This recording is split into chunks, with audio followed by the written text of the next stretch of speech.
Bonsoir et bienvenue pour l'Esprit des Lettres, votre émission consacrée aux livres de religion et de spiritualité que KTO vous propose avec la Procure, où nous sommes ici installés comme chaque mois, et le Jour du Seigneur. Émission passionnante ce soir, 3 livres puissants, 3 livres originaux, un peu hors normes, qui vont parler de la France, qui vont parler de la vie, qui vont parler de l'Évangile. Denis Moreau, bonsoir. Bonsoir. On ne vous présente plus, vous êtes un habitué de ce plateau et merci d'être fidèle. Merci aussi de votre production. Vous êtes professeur de philosophie à Nantes et vous étiez venu l'an passé déjà pour un livre qui s'intitulait « Comment peut-on être catholique ?» C'était très intéressant. Et vous revenez toujours au Seuil, l'éditeur, avec un ouvrage très original. Nul n'est prophète en son pays. Vous aurez reconnu des citations de l'Évangile. Sous-titre du livre, Ces paroles d'Évangile aux origines de nos formules familières. Donc, c'est une sorte de plongée dans les phrases prononcées par le Christ. Il y en a quasiment une petite centaine. C'est un festival de mots, mais aussi de culture, d'approfondissement, de théologie, de mystique. On rit aussi, on rit même beaucoup, parce que vous savez conjuguer le sérieux de l'étude, mais aussi l'humour. Donc c'est un petit bonheur, je crois qu'on peut le recommander à mettre dans toutes les mains, même les plus exigeantes, parce qu'on découvre des choses vraiment intéressantes, comme les plus novices, parce que ce livre est très, très accessible, permet d'entrer sans peine, dirions-nous, dans le mystère divin. Jean-François Colossimo, bonsoir. Bonsoir. Je ne sais pas comment vous présenter, vous êtes éditeur, donc vous dirigez les éditions du Cercle, vous êtes écrivain, donc déjà beaucoup d'essais à votre actif, vous êtes professeur, vous enseignez à l'Institut Saint-Serge, la théologie orthodoxe notamment, donc vous êtes un chrétien orthodoxe revendiqué, assumé dans ce monde de pays de laïcité. Pourquoi ne pas l'être? On va en parler tout à l'heure. Et justement, cette laïcité est au cœur de votre ouvrage, dont le titre est sobrement intitulé « La religion française », couverture très, très impressionnante, où vous déroulez une sorte de fresque absolument foisonnante de l'histoire de France, sous l'angle des relations tumultueuses entre l'État, enfin quand il était une royauté, la République et l'Église, autour de la question du pouvoir, la séparation de pouvoir, donc la question de la laïcité notamment. C'est absolument magistral, éclairant, et l'on comprend que la laïcité n'est pas tout à fait la dame centenaire de la loi de 1905, mais qu'elle est pluricentenaire, et c'est très très intéressant. Blanche Sterbe, bonsoir. Vous êtes une mère de famille, bienvenue, comme sans doute nos autres invités sont des pères de famille, et vous êtes une femme, vous êtes docteur en pharmacie. Vous avez d'abord travaillé dans l'industrie pharmaceutique et vous êtes actuellement à l'Alliance Vita, vous nous direz ce que c'est tout à l'heure, et vous êtes directrice de la formation et de la recherche. Alors vous aviez déjà écrit un livre, Bébé sur mesure, le monde des meilleurs, pas le meilleur des mondes, mais le monde des meilleurs, et vous publiez aux éditions de l'Emmanuel, Éclat de vie, avec une très jolie couverture, vous êtes en photo, où vous racontez de façon absolument bouleversante votre vie de maman. Je dois vous dire, je ne le dis pas toujours, mais là franchement, j'ai commencé le livre un soir très tard et je l'ai terminé le même soir ou le lendemain matin très très tôt ou tard parce que je n'ai pas pu m'arrêter, tellement c'est passionnant, très bien écrit et surtout vous racontez justement que vous auriez pu ne pas être mère, vous l'avez été, c'est un hymne à la vie, c'est écrit avec beaucoup de poésie, ça ne peut pas laisser indifférent. Ce n'est pas un livre militant au sens où vous défendriez une cause, vous parlez de ce qu'est la vie. Voilà. Donc je pense que ça va toucher beaucoup de monde au plus profond, parce que si le livre s'appelle « Éclat de vie », je crois qu'il est éclatant de vie. Voici donc 3 livres, je crois, passionnants, très différents, comme toujours, c'est la richesse de cette émission. Et vous allez, en restant avec nous, évidemment, goûter ce débat, ces ouvrages avec leurs auteurs. Nous commençons, comme chaque mois, par l'actualité du libraire que présente notre amie Mathilde Mailleux.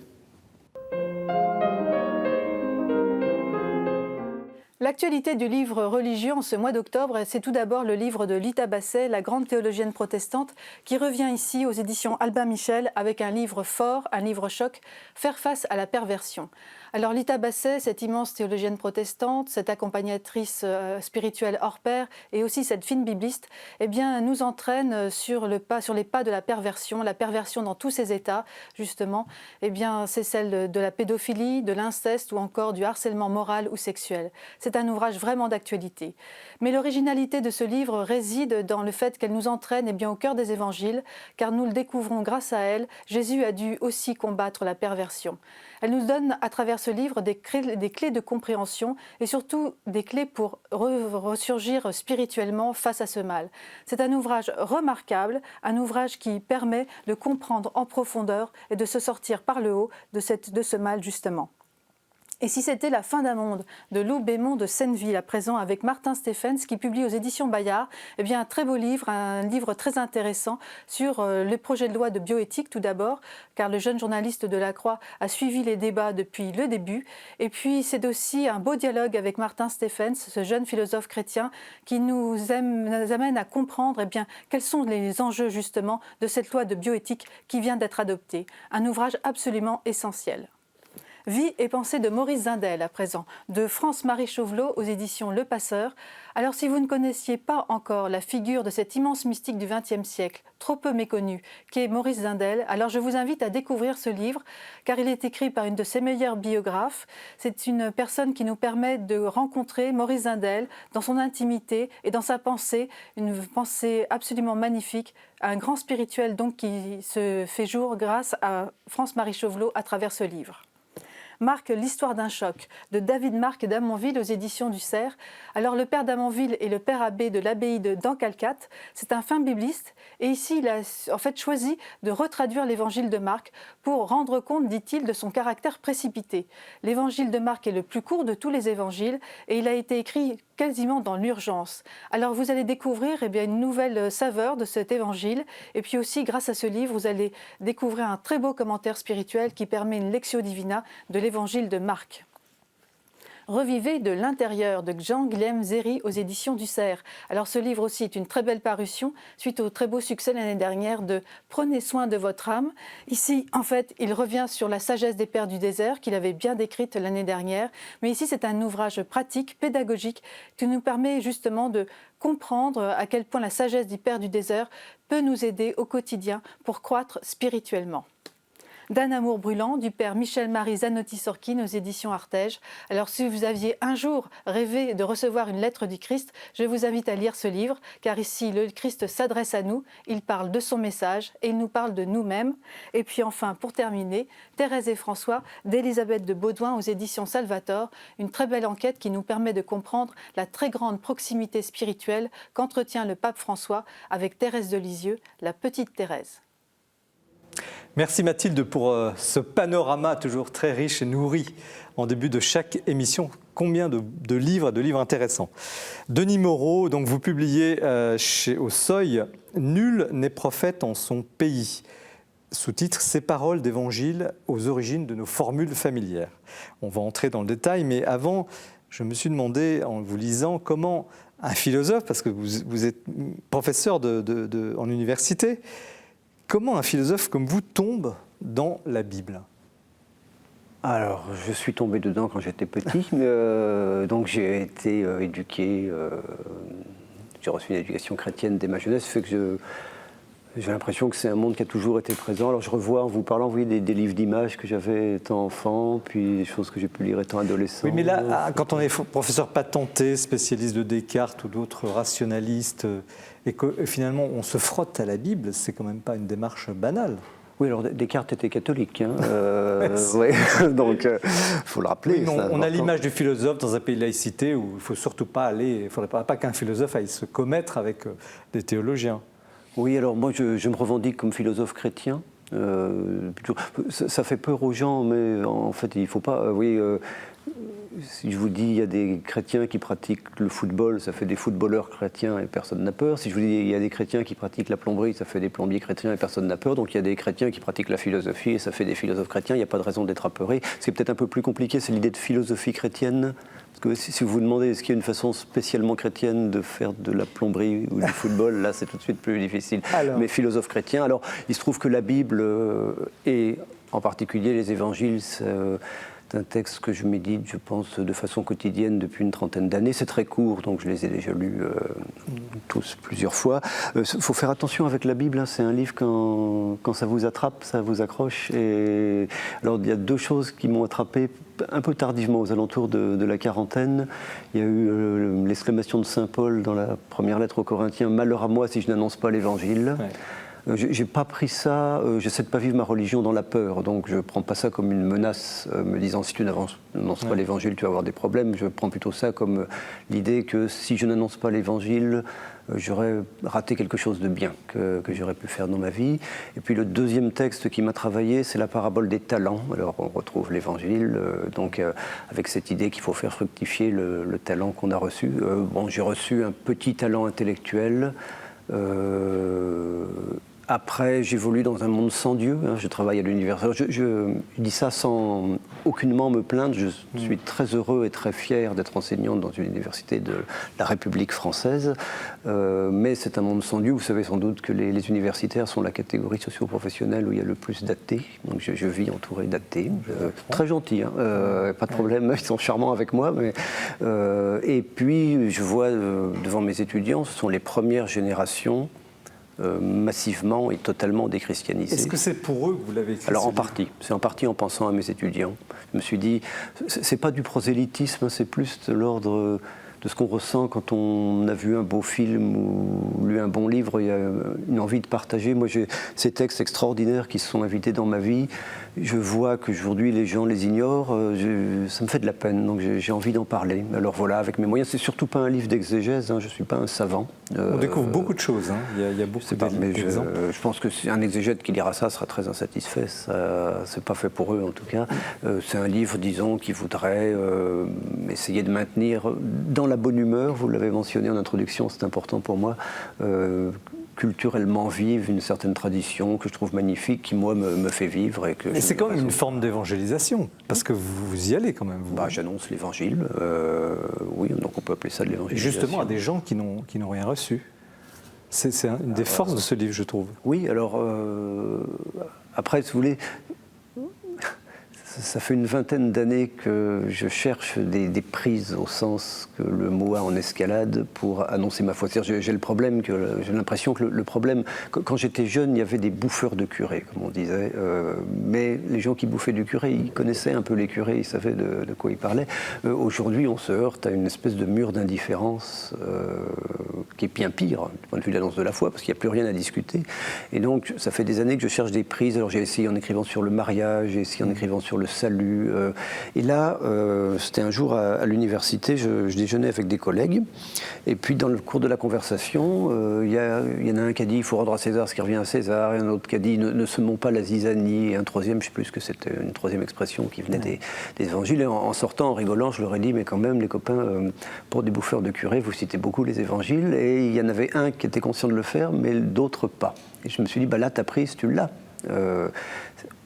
Les gens citent en permanence les évangiles sans le savoir. Alors comment vous avez sélectionné il y a 88 citations. Alors il y a 111 paroles 111, et j'en commande 87. Ah c'est ça. Bon.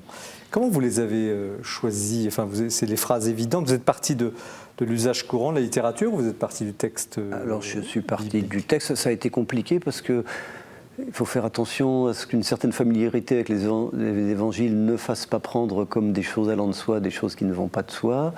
D'un autre côté, j'avais envie d'être exhaustif, donc en fait j'ai fait des tests, j'ai fait des listes, et puis j'ai passé ça à mes collègues à la fac, alors en essayant de bien prendre des athées, des gens qui avaient été au catéchisme, des gens qui n'y étaient pas allés pour... Et puis j'ai fait des croix en voyant ce que les gens connaissaient ou ne connaissaient pas. Ouais. Et puis alors pour chaque phrase, vous avez fait une explication exégétique simple, accessible, on comprend le sens, les mots employés, puis vous allez chercher aussi des usages dans la littérature ou dans les chansons rock, parce que vous aimez le rock. Alors oui, on peut couper le livre en 6e, si vous voulez. Il y a un 6e qui est vraiment génial, mais c'est pas de moi, ce sont les évangiles. Vous êtes désespérément modeste.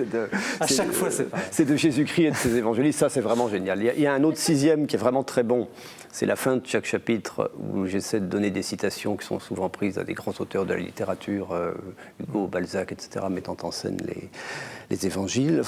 Et puis il reste les 4 autres 6e qui sont de moi. Alors là, c'est pas à moi qui appartient de juger si c'est bon ou si ça ne l'est pas. Mais donc c'est une espèce de commentaire qui se veut à la fois simple, parce que je restitue le sens ordinaire des expressions, et ouvrant un peu sur quelques considérations théologiques, parce qu'on ne se refait pas, comme vous l'avez rappelé. Quelle est la citation, votre citation préférée? C'est la dernière, garder le meilleur pour la fin. Alors c'est issu du récit des noces de Cana qu'on trouve au début de l'évangile de Jean. Je ne sais pas s'il est utile pour un téléspectateur de l'Esprit des Lettres que je rappelle le récit des noces de Cana. Non, je pense qu'on va considérer que c'est connu. Donc j'aime beaucoup ce texte, d'abord parce que j'y vois alors le récit d'une crise conjugale surmontée. C'est un texte qui est en 3 temps. Il y a la noce, le mariage avec du vin, tout se passe bien, c'est la fête. Et puis le vin vient à manquer, c'est le moment de l'eau, insipidité, tristesse. Et donc on voit le couple qui bat de l'aile, etc. Et j'ai écrit aussi sur le mariage. J'en ai vu beaucoup des couples lâchés dans ces moments-là. Et il y a un 3e temps, Jésus intervient. Et le second vin est encore meilleur que le premier. Et donc c'est une sorte pour moi de message d'espoir à l'usage des couples qui traversent une passe difficile. Ça dit ne baissez pas trop vite les bras, un renouveau est possible. Voilà. Et d'ailleurs, justement, un des intérêts du livre, c'est qu'il se lit aussi comme un livre de méditation. On peut prendre ici et là une citation, la lire un peu, et vous ouvrez aussi à la méditation. Et donc, de ce point de vue, je pense que ça peut toucher beaucoup de monde. Il y a quand même des citations, alors tout à l'heure on interrogera Jean-François Colossimo là-dessus, mais il y a des citations qui ont changé l'histoire quand même. L'histoire de l'humanité, non? Qui ont orienté la pensée. Les citations du Christ, je sais pas, le rendez à César. Alors le rendez à César, c'est compliqué, hein, parce qu'il y en a quand même beaucoup qui se sont démonétisés, c'est-à-dire qui avaient un sens théologique très fort dans la bouche du Christ, et puis qui sont devenus, qu'on trouve aujourd'hui dans les pages roses du Petit Larousse, de la sagesse des nations, on peut, je sais pas... beaucoup d'appelés, peu d'élus. Ça a un sens eschatologique dans la bouche du Christ. Il est question du paradis ou de l'enfer. Et moi, je dis ça en début d'année quand je prépare mes étudiants à l'agrégation de philosophie. Donc, ça a beaucoup perdu de son sens. Après, il y en a quelques-unes qui ont marqué l'histoire. Oui, la plus typique, c'est peut-être rendre à César ce qui est à César et à Dieu ce qui est à Dieu, où l'on peut voir, alors Jean-François Colossimo, quelque chose comme une préfiguration de ce qui, bien longtemps après, deviendra la laïcité. Mais vous voyez, dans l'usage ordinaire, cette citation, elle a été tronquée. Aujourd'hui, quand les gens en parlent, ils disent « rendez à César ce qu'il y a à César », donc rendez à chacun son dû, mais Dieu, on l'a oublié. Justement, c'est justement la question que je voulais poser, parce que les chrétiens, ils trouvent le sens, évidemment, qu'ils cherchent, mais au fond, c'est que vous dites, ces citations, vous dites, elles sont démonétisées, dévalorisées. Est-ce qu'elles peuvent avoir, c'est un peu le sens peut-être de ce livre, tout de même, est-ce qu'elles peuvent conduire, est-ce que finalement cette littérature, parce que c'est une forme de littérature, peut conduire au mystère? Je veux le croire. Pour une personne assez étrangère, alors, pas familière. Bon, on n'a jamais converti personne avec un livre, c'est le bon Dieu qui fait le travail quand même, donc je ne pense pas que je vais provoquer des masses de conversion avec ça. Après, si vous voulez, il y a 2 façons de prendre les choses. Bon, les évangiles ne représentent pratiquement plus rien pour la majorité de nos contemporains. Il reste ces phrases. Alors, qu'est-ce qu'on fait? On peut râler. Et les catholiques français sont souvent assez forts pour ça. On dit c'est nul, les étudiants ne savent rien, les gens sont complètement déculturés, etc. Je ne suis pas sûr que ce soit très intelligent. Ça me paraît même contre-productif parce que les gens n'aiment pas se faire enguirlander, en fait, tout simplement. Donc, autre solution, on essaie de se réjouir de ce qui reste. Ces quelques traces d'évangile dans la langue française sont comme des petites braises. Puis moi, je les prends et je souffle dessus. Voilà, puis je vais voir ce qui se passe. Je ne saurais sans doute pas ce qui se passera, mais je pense que ça peut reconduire. Alors, au mystère, je ne peux pas répondre à cette question. Ça peut reconduire, me semble-t-il, à une certaine forme d'intérêt pour les évangiles. Et si déjà ça produit ça, ça sera formidable. Et alors, l'homme de lettres que vous êtes, est-il impressionné par, au fond, la capacité du Christ? Je pense un petit peu au pape François aussi, que c'est cette capacité en quelques mots, à saisir une situation, à à rendre une problématique, à poser un problème, à apporter une solution en 3, 4, 5, 6 mots, 10 mots. C'est quand même rare, non? Il était vraiment très bon. Il était vraiment très bon pour forger des formules choc, des historiettes ou des paraboles qui ont traversé l'humanité. Et je pensais à ça, je ne vais pas donner de nom parce que je vais dire un peu de mal. Il y a beaucoup de livres où le narrateur fait parler Jésus. Et c'est quand même toujours très décevant par rapport aux évangiles. On se rend compte qu'il y a quelque chose d'extrêmement puissant qui traverse ces textes. Alors moi, j'y vois la parole de Dieu, on peut y voir celle, plus modestement, d'un homme remarquable, mais oui, il y a une capacité à séduire et à susciter l'intérêt, y compris, alors, par pépites, chez les philosophes. Les évangiles ne sont pas un livre de philosophie au sens où ça préfère l'image au concept, mais il y a quelques formules choc. Moi, celle que je retiens et qui guide ma vie, c'est dans l'évangile de Jean, c'est « la vérité vous rendra libre ». Ça, c'est quand même une thèse de philosophie extrêmement forte et très belle et qui, aujourd'hui, nous donne à réfléchir parce que ce n'est pas la conception de la liberté que les gens se font généralement. Jean-François Colossimo, comment vous recevez un livre comme ça? Vous êtes habitué, vous êtes théologien? Non, moi je dis c'est une entreprise magnifique qu'a accomplie Denis Moreau. Parce que vous voyez, même d'un strict point de vue plus politique, le mot nation, ça veut dire le mot naissance. Et donc à la naissance, parce que depuis le drame de Babel, on est tous dans la finitude, on reçoit une langue. C'est cette langue qui va nous permettre d'habiter le monde. N'est-ce pas? On parle le monde, ne serait-ce que par les comptines, les chansons maternelles, la voix maternelle, on entend le monde et on le parle avant de le penser. Et alors, il y a toute cette idée qui est déjà chez Aristote, c'est qu'il faut être éduqué dans les hymnes, les cantiques et les proverbes. Et les proverbes, c'est très très important. Il y a deux grandes figures du XXe siècle, Pierre Boutan et Alexandre Solzhenitsyn, qui accordaient une dimension. Pour eux, en fait, la vie du peuple, le verbe dans la chair historique du peuple, c'était les proverbes. Il y a verbe dedans d'ailleurs. Hein, c'est véhicule de sagesse, véhicule de... Plus que ça, c'est une infusion du verbe dans le peuple. C'est plus qu'une sagesse, parce que certes les proverbes dégagent une sagesse, mais donc c'est tout ce rapport entre aussi le culte et la culture. Avant qu'on ait une culture, on a eu un culte. Ce que les gens n'ont pas compris au XXe siècle, c'est que lorsqu'ils se réjouissaient parfois certains de ce que le culte disparaisse, ils ne se rendaient pas compte qu'en fait, la culture allait aussi à un moment disparaître. C'est ce que décrit Denis Moreau avec ces étudiants qui d'un coup n'entendent plus rien de proverbes qui étaient évidents pour tout le monde. Alors moi, je trouve ce livre magnifique. Il est magnifiquement commenté. D'ailleurs, je trouve qu'il a un peu tort, parce qu'il ajoute modeste. Ses explications valent bien les citations qu'il fait de grands auteurs ensuite. Bon, donc là, on fait crédit de sa modestie, mais bon, ses commentaires sont extraordinaires. Et c'est vrai que ça montre qu'en fait, et si vous me permettez, c'est juste cette expression, un peuple sans proverbes, c'est un peuple d'une tristesse infinie, quoi. Et ces proverbes sortent de l'Évangile, de la bouche de Jésus. C'est cette infusion extraordinaire. Même si la France a été un pays très tourmenté d'un point de vue religieux, je dirais, on ne refait pas le match. C'est-à-dire que si demain on veut des enfants qui parlent français, eh bien, il faut leur raconter des cantiques, des hymnes. Il faut leur faire apprendre des proverbes et leur en donner le sens et l'origine. Comme on devrait leur faire apprendre, et là-dessus on a quand même un ministre de l'Éducation nationale qui est plus raisonnable que beaucoup d'autres, comme il faut rétablir le par cœur. Alors Blanche Oster, vous êtes mère de famille, mais c'est vous, c'est pas seulement la mère de famille, puisque là Jean-François Colossimo évoque cette question d'éducation. Comment vous avez reçu ce livre, vous l'avez goûté, Je l'ai reçu comme un cadeau, vraiment très inattendu. Je ne m'attendais pas du tout à ça, donc j'ai découvert avec beaucoup de plaisir. Et le mot qui m'est venu, alors je ne l'ai pas lu, voilà, dans la continuité, j'ai picoré dedans selon les citations qui me parlaient, qui me donnaient envie j'avais envie de les creuser. Et le mot qui m'est venu, c'est ressourçant, parce que déjà ça va à la source. Dans le travail autour de l'Évangile. Et puis toutes les explications que vous en donnez de vous, et aussi les compléments extrêmement intéressants de la littérature, même parfois très contemporaine, j'ai trouvé ça extrêmement nourrissant. Et moi, j'ai appris beaucoup de choses.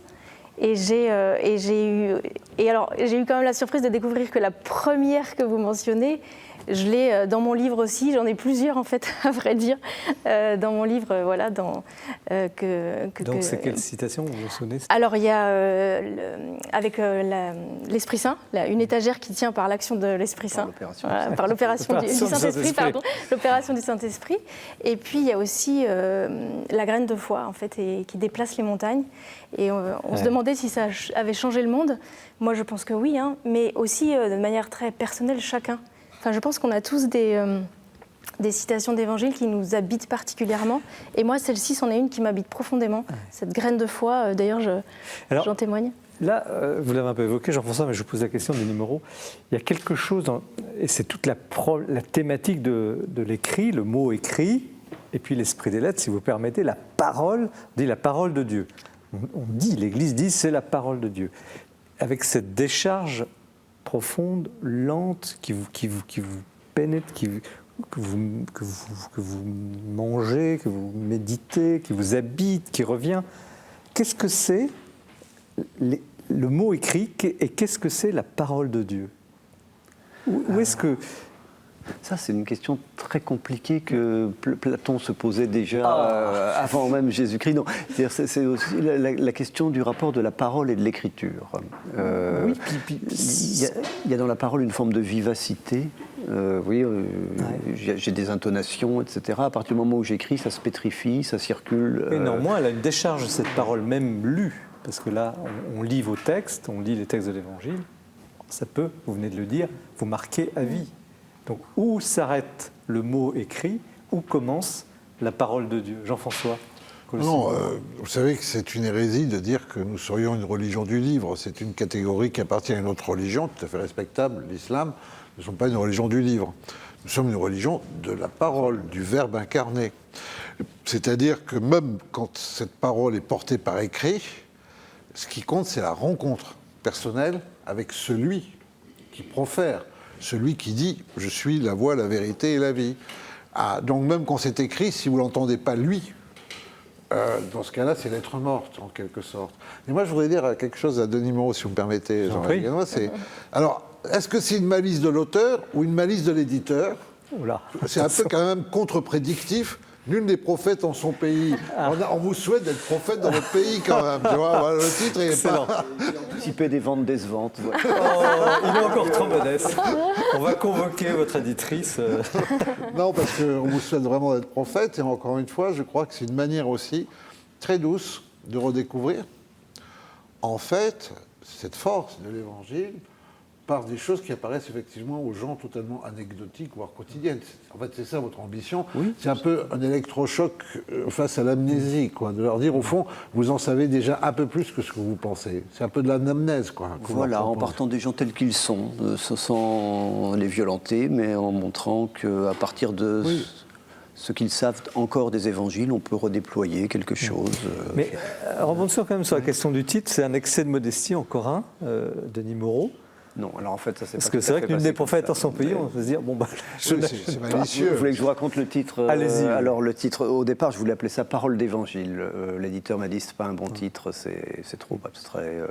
Donc, il faut mettre en titre une vraie parole d'évangile. Et là, j'en ai cherché une dont j'étais absolument sûr que tout le monde la connaissait. Qui puisse faire sens comme titre de l'ouvrage. Et donc, je n'avais 3 ou 4 sur ma shortlist, je ne me souviens plus exactement lesquels. Mais j'ai mis celle-là, effectivement, en disant c'est amusant comme titre de livre, parce que, alors je n'ai pas dit, comme tout à l'heure, j'ai été un peu rapide, mais au cas, mais il dépend de nos spectateurs qui n'en aillent autrement, mais au cas où ça se vendrait mal, ça fera une explication. Voilà. Il a tout prévu. Qu'est-ce que vous en pensez, Blanche Terme? Du titre? Oui. Moi, il me parle énormément. Pourquoi?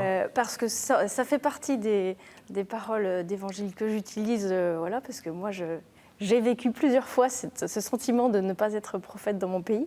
Donc ça m'a beaucoup parlé, mais moi j'ai creusé les autres citations, mais moi je le trouve particulièrement bien choisi. Je pense qu'on est nombreux à avoir connu ça, dans sa propre famille. Parfois on veut expliquer quelque chose et on ne se sent pas compris. Et au fond c'est très... Alors, ça pose éclairant. L'une grande question aussi, on a déjà parlé avec vous pour d'autres livres, Denis Moreau. la question de la culture chrétienne, on sort du cultuel et on passe dans la culture chrétienne en France. Et je pose la question à Jean-François Colosimo, où en est-on aujourd'hui de cette culture chrétienne ? On sait à peu près l'état des lieux de la pratique religieuse, mais est-ce qu'il subsiste, et Denis Moreau pourrait en être, et vous aussi, vous tous les trois évidemment, des exemples, des gens qui portent une culture chrétienne au-delà justement du cercle des pratiquants ? Vous savez, je crois que c'est peut-être quelque chose une chose avec laquelle vous serez d'accord, Denis Moreau et vous-même. Il faut se souvenir que Jacques Lang, qu'on ne va pas prendre pour un parangon quand même de catholicisme militant, avait demandé à Régis Debray un rapport sur l'enseignement du fait religieux à l'école. Et ça venait d'une simple constatation, c'est que nous avons des musées magnifiques. Mais à peu près jusqu'au XVIIe, XVIIIe siècle, la peinture, c'est la peinture religieuse, Ancien et Nouveau Testament, et un peu de peinture mythologique. L'effondrement de la culture est tel que les enfants ne savent pas lire des choses qui, naguère, non pas jadis, naguère, auraient été tout à fait claires, encore une fois, même pour des bouffeurs de curés. La scène, l'Annonciation, etc. Vous voyez, ici, on est reçu à la Procure, cette magnifique librairie. Nous sommes entre... on se met juste à peine quelques mètres plus loin, on va être au milieu Saint-Michel, Saint-Sulpice, Saint-Germain, Saint-Placide. Vous voyez, tout parle en France. La France a été modelée par ça. Ça ne veut pas dire que la France soit réductible au catholicisme. Bien sûr que non, mais en revanche, elle est incompréhensible sans le catholicisme. Et donc, quand on a un tel effondrement de la culture religieuse, en fait, on a un effondrement de la culture tout court. Voilà. Merci. Merci Denis Moreau. Nul n'est prophète en son pays. Ces paroles d'évangile aux origines de nos formules familières, aux éditions du Seuil. Encore une fois, un ouvrage, vous l'avez un petit peu deviné, à la fois profond, qui apporte beaucoup sur le plan culturel, mais aussi très accessible à un public éloigné des choses de la foi. Avant d'aborder la deuxième partie de cette émission, restez bien avec nous. Vous avez fait connaissance de Jean-François Colosimo, donc La religion française aux éditions du Cerf. Nous retrouvons Bertrand Deschamps pour le coup de cœur. Il y a à la Procure plusieurs étagères consacrées aux livres sur le Concile Vatican II, mais sur le Concile Vatican I, à peine un livre ou deux. Eh bien, cette erreur est réparée avec un livre formidable qui paraît ces jours-ci, que l'on doit au jésuite américain, le père John O'Malley, qui s'appelle le Concile Vatican I, le pape est-il infaillible ? En quelque sorte, avec ce livre, le père O'Malley clôt une trilogie commencée avec un livre remarquable, l'événement Vatican II, qu'il avait poursuivi avec un livre sur le Concile de Trente. C'est vrai que nous sommes tous les enfants de Vatican II, mais que nous savons peu de choses sur Vatican I. Alors, rappel très rapide, c'est un concile qui fut extrêmement court, qui s'ouvrit le 8 décembre 1869 et s'acheva par les aléas de l'histoire et de la guerre de manière brutale quand les troupes du roi d'Italie entrent dans Rome et que c'en est fini des États de l'Église. Ce concile a un artisan, c'est le pape Pie IX que l'on voit en couverture. Pie IX, c'est un pape à la fois le dernier pape d'une autre époque, le pape du syllabus, un pape réactionnaire, et puis le premier pape des temps modernes, puisqu'il est le premier, la couverture le montre, à être photographié. Ce qui est merveilleux dans le livre de John O'Malley, c'est que cela se lit comme un roman. On suit les débats du concile de jour en jour. Il faut rappeler que ce concile est le premier qui rassemble autant d'évêques. Ils viennent du monde entier. Parfois, ils ont des péripéties de voyage. Ils viennent en bateau, en train. Ils finissent parfois à pied.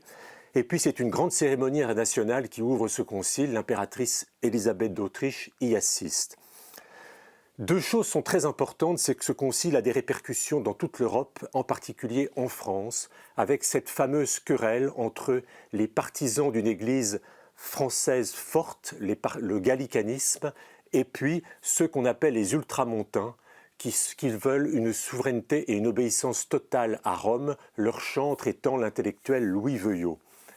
L'autre grande affaire de ce concile, c'est la constitution ecclésiastique qui va proclamer le dogme de l'infaillibilité pontificale. Cela va se voter massivement, mais après de grandes tractations et débats. Et finalement, ce dogme ne veut pas dire que le pape ne se trompe jamais lorsqu'il parle. Cela veut dire que lorsqu'il proclame un dogme ex cathedra, il engage toute l'Église et qu'il est infaillible. Ce dogme, finalement, ne sera utilisé qu'une seule fois au XXe siècle par Pie XII, lorsqu'il proclame le dogme de l'Assomption en 1950. Alors, à quand un prochain concile? Dans un siècle, dans plusieurs? Nul ne le sait, ce serait de l'histoire-fiction. Contentons-nous pour le moment de lire le livre du père O'Malley, qui est un véritable régal. Merci Bertrand pour cette évocation de l'histoire des conciles, toujours riche et actuelle pour l'Église. Jean-François Colosimo, donc vous êtes auteur de La religion française aux éditions du Cerf. Un livre foisonnant, très très très nourri sur l'histoire de France et l'histoire de la laïcité. Mais avant d'en parler, un tout petit mot sur vous. Je pose un peu la même question que j'ai posée à Denis Moreau. Vous êtes à la fois un intellectuel, mais aussi un chrétien orthodoxe assumé. Oui, enfin, un chrétien, un orthodoxe, assumé, je ne vois pas comment je pourrais ne pas l'être. Dans le contexte laïque, où tout le monde, ce que disait Denis Moreau tout à l'heure, où on a parfois un peu peur de dire que l'on est chrétien. Si vous me permettez, justement, je voudrais déjà faire une distinction dans un contexte très sécularisé. Je ne suis pas sûr que laïcité et sécularisation, sans faire trop de complexité, on va y revenir, ça soit exactement la même chose. La laïcité, c'est une pratique d'État, la manière dont une nation peut vivre le fait religieux et de la manière dont l'État s'organise par rapport aux religions. Enfin, on va y revenir. Ouais. La sécularisation, c'est véritablement quand, en fait, on continue à vivre sur des idées théologiques et on ne s'en rend plus du tout compte. Ce que montre bien Denis Moreau du point de vue de la langue. Et on ne se rend plus compte, mais en fait on est imbibé, mais ça a perdu complètement sens. Alors oui, dans un monde sécularisé, oui, mais moi vous voulez une confession, c'est votre rôle, alors je vous la donne. Allez-y. Il y a quelque chose que je n'ai jamais compris dans ma vie, mais véritablement, et je ne fais pas ça par esprit de superbe, ce sont les gens qui disent « Ah, il faut passer par l'épreuve du doute pour avoir la foi, parce que le doute fortifie la foi ». Je ne sais pas, je n'ai jamais vécu ça. Je ne crois pas que ce soit nécessaire. Alors, merci pour cette confidence. Vous écrivez ce livre, La religion française. Déjà, le titre, là, pour le coup, est très intriguant. Qu'est-ce que vous voulez dire par la religion française? C'est pas la religion chrétienne, c'est pas la religion orthodoxe. C'est quoi la religion française? Il y a une bande, en quelques mots. 1000 ans de laïcité en dessous. C'est l'idée que c'est pas la religion française, d'abord, c'est pas la religion de la France. Moi, je ne suis pas Meuse en dormeuse, Paris où il fait bon la nuit, enfin, etc. C'est pas non plus qu'il y aurait une religion française. C'est la manière dont la France a vécu le rapport du religieux et du politique, du spirituel et du temporel. Et je crois qu'il y a eu une expérience unique en France. Et c'est cette manière dont ça s'est dessiné, et ça ne date pas de 1905, pas plus que la France date de 1789. Ça s'origine dès UKP avec cette aventure des Capétiens. Quelle année ? 1987, donc 1000 ans, hein, voilà, qui vont faire la France. Pourquoi ? Et très rapidement, et sans être cuistre, à cette époque-là, il y a deux puissances en Europe, le pape et l'empereur. D'ailleurs, on sait que ça va mal se passer entre eux. C'est un héritage de l'Empire romain, c'est un héritage de l'Empire carolingien. Vous savez, l'empereur, un jour, il va aller à Canossa. Ça ne sort pas de l'Évangile, mais aller à Canossa, c'est aussi un de ces proverbes qui nous est resté. Et donc, le pape et l'empereur, il faut se soumettre d'eux. La monarchie française va décider d'être insoumise en se fondant sur un autre rapport, l'image du royaume biblique d'Israël, qui est insoumis aux grands empires de son époque et qui est aussi, en fait, soumis qu'à Dieu, en quelque sorte. Et vous voyez, dans les vitraux des cathédrales, la lignée des Capétiens descend de qui ? Du roi David. C'est véritablement une théologie politique. Et alors, qu'est-ce que va faire la France ? Ben, c'est très simple. L'empereur va se battre avec le pape va se battre un peu avec l'empereur. Plus tard, quand il y aura la réforme, les chefs d'État vont devenir des chefs d'Église. C'est tout ce qui va se passer au nord de l'Europe. Mais en France, non, pas du tout. On va dire, il y a un ordre spirituel, on va dire au pape, alors il n'y a que vous. D'ailleurs, on ne pourrait pas le faire à votre place. Mais il y a aussi un ordre temporel. Et nous, on est un peu des gardiens de l'espace temporel.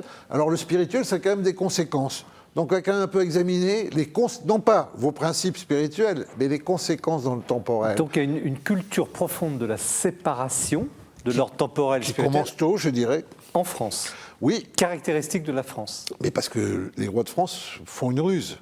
L'empereur se confronte au pape. Mais les rois de France, ils vont faire autre chose. Ils vont dire, Sainteté, vous êtes la référence suprême dans le spirituel, mais nous, on va adopter vos attributs dans le temporel. C'est ce qu'on appelle la pontificalisation, c'est un terme barbare, puisque le pontife suprême, alors le roi de France va adopter, mais dans sa petite finitude, il ne se prend pas pour Dieu, il ne se prend pas pour le pape, mais il va faire quoi? Le pape est la référence suprême, autoréférent. Il n'y a personne, sinon il y a Dieu. Ça s'appelle la souveraineté en politique. Le pape, il a un droit canon, qui est à lui, et qu'il érige. Et ce droit canon, son principe, c'est que c'est un droit qui n'est pas fait pour réglementer d'une manière un peu pharisienne, c'est une expression que vous utilisez, c'est un droit qui est fait pour le salut collectif. En France, il va y avoir un droit administratif tout à fait particulier. Il copie des attributs pour la France. Il y a un clergé, mais en France, on va fonder un clergé, ça va être toute la fonction publique, c'est-à-dire, et c'est pour ça qu'on va appeler ça des clercs. Alors en France, vous avez un truc qui est fou dans le langage, sous Philippe le Bel, il y a des frères laïcs, qui dans les monastères servent les moines qui sont lettrés. Alors eux, ce ne sont pas des clercs, ce sont des laïcs. Et puis vous avez des types qui, eux, servent l'État, mais qui sont très lettrés, on les appelait des clercs. Vous voyez, c'est cette superposition. Et on va avoir des ministres du culte et des ministres du gouvernement. Parfois, d'ailleurs, ça va être les mêmes avec Richelieu. Mais ce parallélisme que vous décrivez, finalement, il ne va pas sans tension quand même. Ça n'a pas arrêté de se batailler entre Paris et Rome. Vous savez, il y a, je crois, je ne veux pas dire de bêtises, je parle sous l'autorité de l'université, mais je crois qu'il y a quelque chose comme une petite quarantaine de Capétiens. Il y en a eu 2 tiers qui ont été excommuniés par Rome, et pas du tout pour des raisons morales. Mais même avançons, Jean-François Colossimo, avançons dans l'histoire, à pas de géant, arrivons, mettons, au XVIIIe siècle, avant la Révolution, puis 1905. Enfin, ça n'a jamais été tout seul, cette construction parallèle. Mais on a toujours essayé de faire différemment, de ne pas confondre. Un grand moment, ce sont les guerres de religion. Les guerres de religion, elles sont européennes. À l'issue des guerres de religion, vous allez avoir un nord qui sera protestant, dont on aura viré les catholiques. Et vous allez avoir un sud qui va être catholique, dont on aura plus ou moins viré aussi les protestants. La France, ça va être le seul pays qui va dire on peut essayer de faire vivre catholiques et protestants ensemble. Ça va être compliqué, l'édit de Nantes, la révocation, il va y avoir des moments terribles. Je ne dis pas du tout que ça soit une histoire magnifique, mais en attendant, ce qu'il y a de sûr, c'est qu'on est le seul pays qui dit il y a des chrétiens de confessions différentes qui peuvent vivre. Pourquoi ? Parce qu'ils vivent sous le même pouvoir temporel. C'est l'œuvre des politiques, Jean Baudin, Michel de l'Hospital, qui cherchent une issue à ces guerres de religion. D'autant plus que les princes changent volontiers. Un jour ils sont catholiques, un jour ils sont protestants. Enfin, tout n'est pas si fixe que ça. Et ils disent comment on fait pour s'en sortir ? Il faut supposer une certaine transcendance de l'État. Non pas que l'État serait divinisé, mais l'État dépasse les confessions. On peut faire vivre des gens de confessions différentes dans le même espace, pour autant que ces gens comprennent bien que la religion rentre dans l'espace public de manière dépolitisée, désarmée, si vous me permettez ce néologisme, démilitantisée. Mais donc cette laïcité dont on fait grand cas en ce moment, qui anime beaucoup de débats, elle est profondément, elle est connaturelle, si on peut, on ne va pas l'essentialiser, mais elle appartient aux entrailles de l'identité de la France.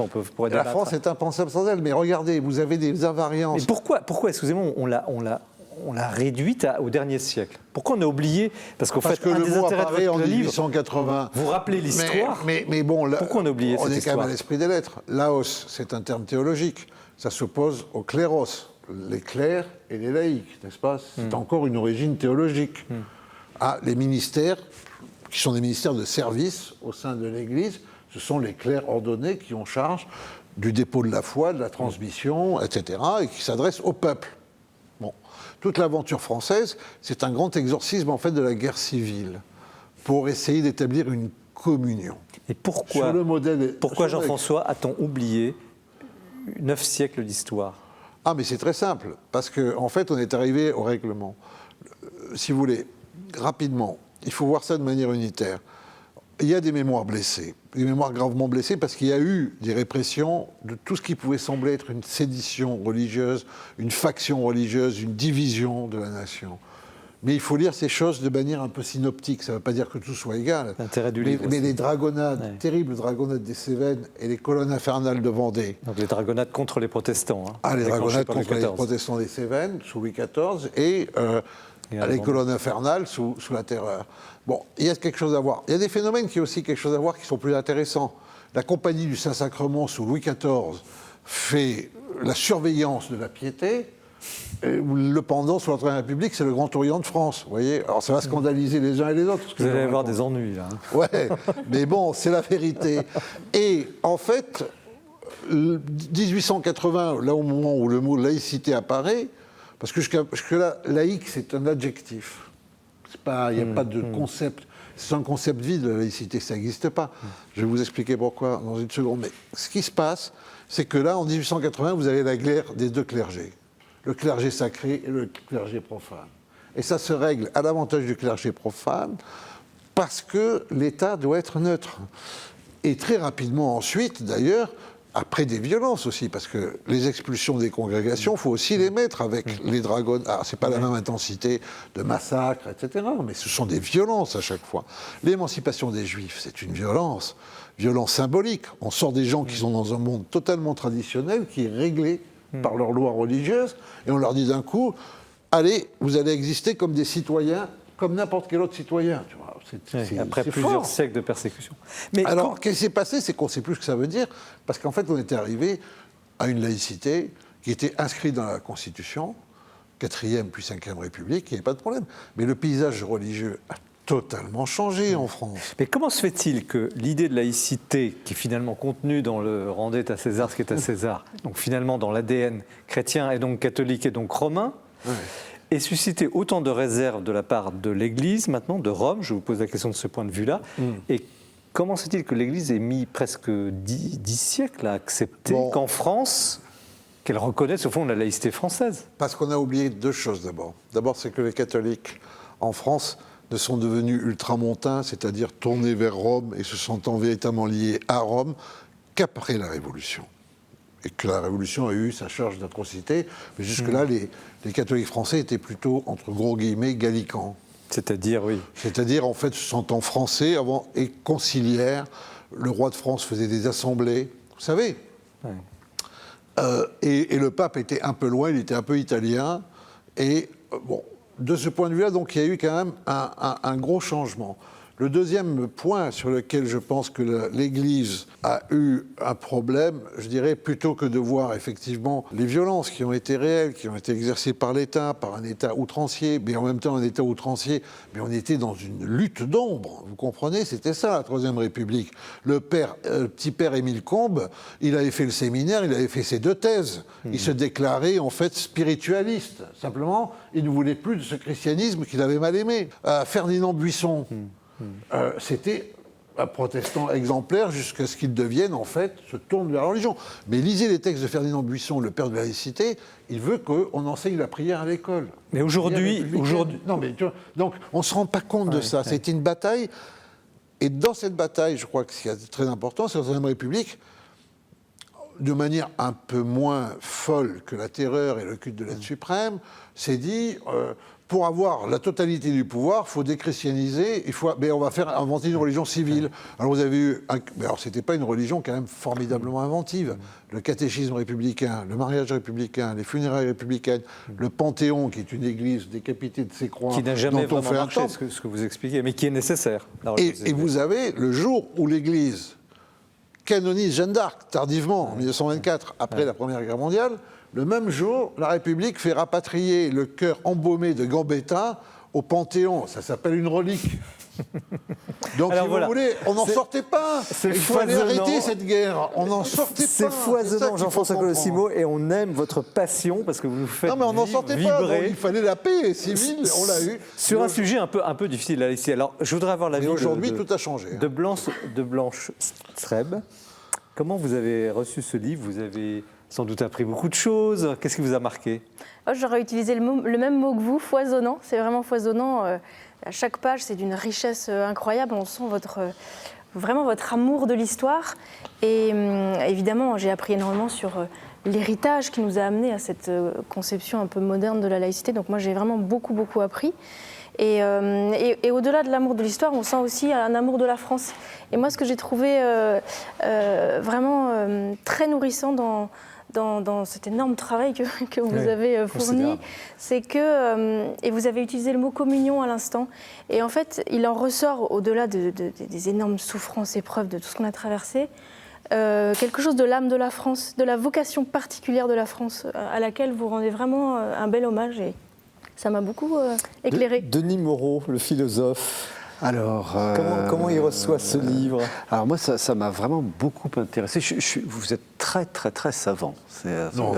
Si. Allez, un peu vous n'avez pas manqué de Alors là, modestie. et en plus, alors, ce qui est vraiment... J'espère un bon divulgateur. Ouais. Ce qui est formidable pour quelqu'un d'aussi savant, et alors là c'est un universitaire qui vous parle, c'est qu'il n'y a pas de notes de bas de page, donc il y a un vrai confort de lecture, je trouve, par rapport... On aurait pu imaginer le même ouvrage avec 5 ou 6 notes par page, là elles n'y sont pas, donc ça se lit très bien. Alors moi j'ai beaucoup appris, parce que ça a un côté chevauché fantastique, Oui. c'est une traversée de l'histoire de France Saga, tout à fait extraordinaire.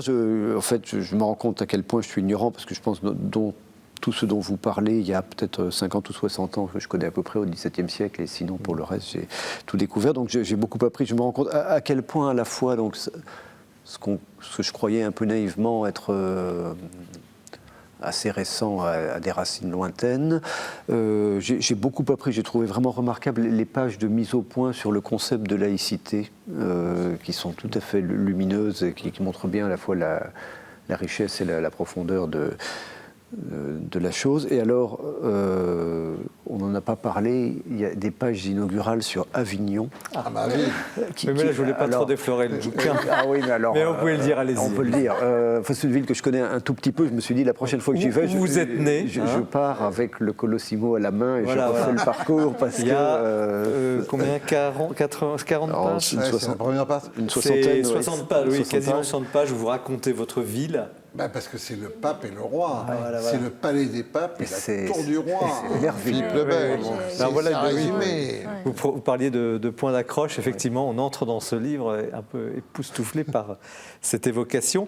Mais alors, il y a une petite phrase que j'ai repérée à la page 262. « La France ne peut obérer le catholicisme », comme si c'était au fond une constante. Alors ça rejoint un peu la fin de ce que vous disiez. Et aujourd'hui, demain, vous qui nous regardez, vous aimez évidemment la France, vous aimez l'Église, vous ne regarderiez pas si ce n'était pas le cas, vous aimez réfléchir à ces sujets-là.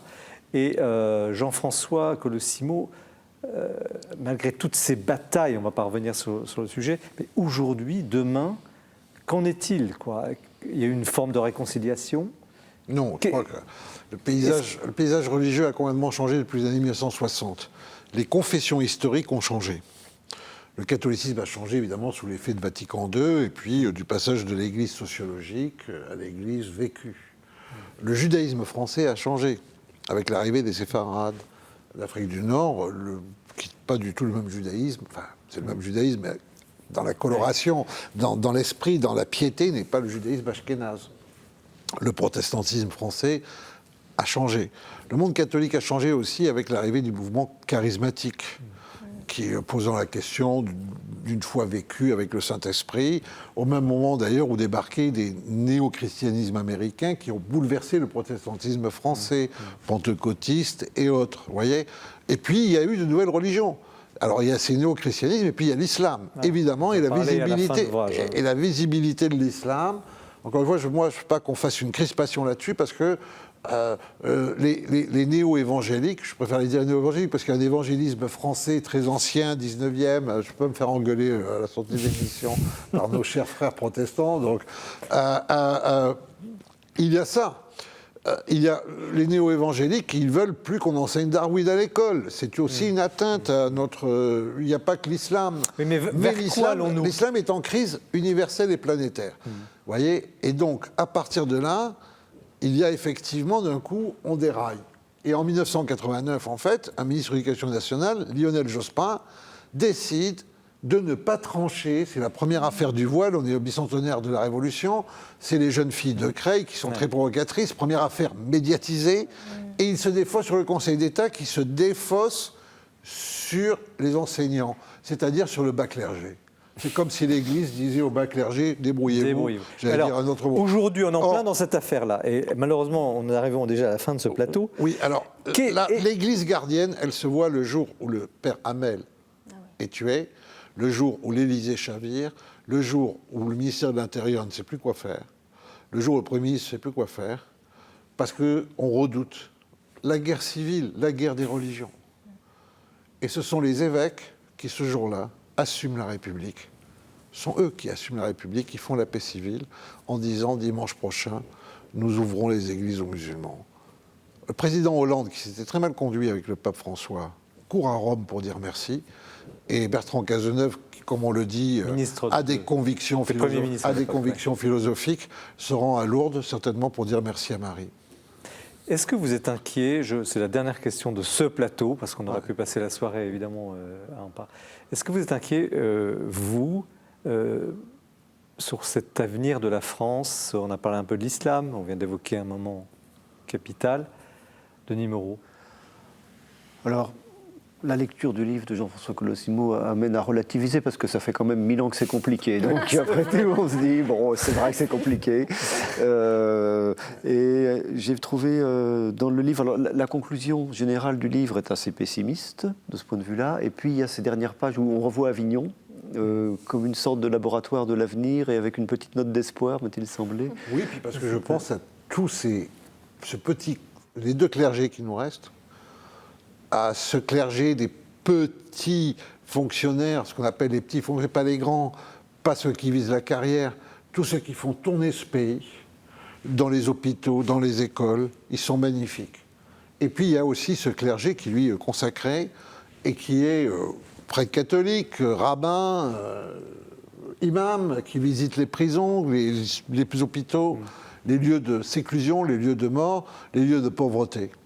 Et on a encore le petit reste d'Israël. On a encore ces deux types de catégories de vocations, de gens qui donnent leur vie pour le bien commun. Alors c'est pas sur le même registre, c'est pas etc. Mais on n'a pas non plus à les mettre en compétition. Ils sont chacun dans son rôle. Vous faites le pari de la convivialité? Non, je n'irai pas jusque-là. Je fais le pari que... Vous voulez que je vous dise vraiment quel pari je fais? Oui. C'est que c'est écrit dans cette histoire-là. C'est que tout va toujours plus mal. À un moment, ça va vraiment très très mal. Et puis, il y a une pucelle ou un connétable qui sort de nulle part. Et voilà. Et tant que ce miracle-là se reproduira, il y aura une France. Et puis, le jour où il ne se reproduira pas, je pense qu'on sera quand même à peu près de la fin du monde. Blanche Serre, vous êtes mère de famille, là, pour le coup, de petits enfants, mais vous aussi, vous êtes père de famille. Vous êtes inquiète? Oui, je crois que je peux dire que je suis inquiète, certainement, oui. Alors, mais pas d'une inquiétude qui m'immobilise ou qui me donnerait envie de plus sortir de chez moi. C'est plutôt une inquiétude mobilisatrice, enfin en tout cas on se sent appelé à ressortir. Mais est-ce que le livre de Jean-François Colosimo, donc cette fresque de la laïcité, qui a aussi ses vertus justement d'apaisement, c'est la religion française. Pardon, ça fait plusieurs fois. Mais parce que la laïcité, c'est très. Oui, effectivement. La laïcité, c'est le dernier état de cette longue histoire. En tout cas, cette modalité de permettre à des entités religieuses de vivre ensemble, enfin tenter de vivre ensemble. Est-ce que vous y trouvez quelque chose de, non pas de rassurant, mais peut-être pour cet avenir qui nous attend, parce que demain, vous qui nous regardez aussi, tous des enfants, des petits-enfants. Moi, j'ai vraiment compris que la laïcité était quelque chose à protéger vraiment, cette zone de paix que vous expliquez bien, qui est une zone tampon. J'ai vraiment goûté en fait l'importance en fait de cette particularité qu'on a dans notre pays et qui du coup ce qui m'inquiète, c'est un peu cette fausse conception de la laïcité qui augmente, qui voudrait réduire au silence finalement la parole religieuse. Ça, je trouve que c'est inquiétant, quoi, et que la vraie démonstration de ce qu'est la laïcité, ce que vous faites très bien, c'est essentiel aujourd'hui, je pense. Pour autant, et c'est la toute dernière question du plateau, vous critiquez l'État actuel en disant il verse dans le communautarisme et il n'est pas assez État, justement, pas assez neutre, pas assez puissant pour imposer. C'est ça la pointe? Oui, et je dirais même, parce qu'on parle de l'islam, disons un mot rapidement, il y a une manière quasiment néocoloniale de traiter les musulmans de France. Je parle de ceux qui croient à la révélation coranique, pas à ceux à qui on colle le vocable de musulmans parce qu'ils viennent de pays musulmans, mais ceux qui y croient. Il y a une façon quasiment néocoloniale de se traiter comme un indigénat. Les musulmans méritent notre respect têtu, véritable respect parce que c'est une religion. Têtu parce qu'on attend des réponses aussi, et puis parce qu'on pense que peut-être la France pourrait être ce lieu où pourraient être élaborées des réponses, des essais de réponses. À condition que l'État... Qui vaudrait, peut-être pour les musulmans du monde entier, comme les catholiques français ont eu quelque chose à dire au monde entier, les juifs français ont eu quelque chose à dire aux juifs du monde entier, etc. Et par rapport à ça, le principal des missionnaires, c'est l'État. Et ça, vous le dites très bien, c'est l'intérêt aussi de cet ouvrage magistral. Je pense que ce petit débat vous donnera envie d'approfondir cette question qui nous concerne tous. Donc, La religion française, aux éditions du Cerf, Jean-François Colosimo. Nous poursuivons cette émission. Restez bien avec nous parce que nous allons avoir maintenant une séquence, si je puis dire, peut-être émouvante sur une histoire de vie absolument extraordinaire avec le livre de Blanche Streb, L'éclat de vie, aux éditions de l'Emmanuel. Mais c'est d'abord Jean-François Rode que nous écoutons pour le portrait du mois. Il va dresser un ensemble de livres autour du cardinal Newman, qui a été récemment canonisé. La canonisation de John Henry Newman couronne le développement d'un rayonnement qui ne cesse de s'accentuer. Dans le monde du livre, on peut se réjouir que l'édition française a beaucoup publié les œuvres de Newman, en particulier Grégory Scolari avec les éditions Ad Solem, et la procure s'est beaucoup associée à cette découverte de l'œuvre de Newman. D'ailleurs, j'ajoute un peu en confidence que la procure ajoute aussitôt Newman à ses saints patrons avec enthousiasme. Mais évidemment, cette grande figure d'intellectuel, surtout quand on le voit dans son tableau le plus célèbre, dans la moire de sa soutane cardinalice, peut intimider. C'est pourquoi je choisis d'abord 3 petits livres qui sont de magnifiques introductions à Newman. Si vous n'en preniez qu'un, eh bien je vous conseille Petite vie de John Henry Newman de Kate Beaumont. Kate Beaumont, prêtre de l'Oratoire, est un des meilleurs spécialistes de Newman. Et il raconte donc la palette un peu de tous les talents de Newman. Prêtre, prédicateur, théologien, donc prêtre anglican, travaillant à la réforme de l'anglicanisme avec le mouvement d'Oxford, se convertissant au catholicisme, devenu, etc., cardinal. Vous connaissez toute l'histoire de Newman. C'est vraiment un très beau livre qui permet de rencontrer Newman. Indispensable peut-être aussi, pour connaître Newman, de Charles Stéphane Dessin, chez Ad Solem, parce que c'est une anthologie de textes même de Newman, des textes courts, bien choisis, et cerise sur le gâteau, et la postface est d'un certain Joseph Ratzinger. Et puis, un petit livre de Paul, John Henry Newman, 12 sermons sur le Christ, en livre de vie. Bon, c'était un prédicateur extrêmement connu à son époque. L'ensemble de ces sermons, c'est 20 volumes, 18 en anglicanisme, 2 en catholicisme, mais on peut goûter directement au sermon de Newman avec ce petit livre, 12 sermons sur le Christ. Vous verrez, c'est formidable. Dans les études consacrées à Newman, j'en sélectionne 2. Celle du cardinal Jean Honoré, John Henry Newman, Le combat de la vérité. Donc Jean Honoré étudie Newman surtout comme théologien, en mettant cela en rapport avec le développement un peu de sa vie, et en particulier de sa vie spirituelle. Et puis, Newman, La sainteté de l'intelligence, le titre est magnifiquement choisi. C'est un recueil d'articles de communio fait par Jean-Robert Armogat, qui permet de travailler chacun des aspects de la pensée de Newman.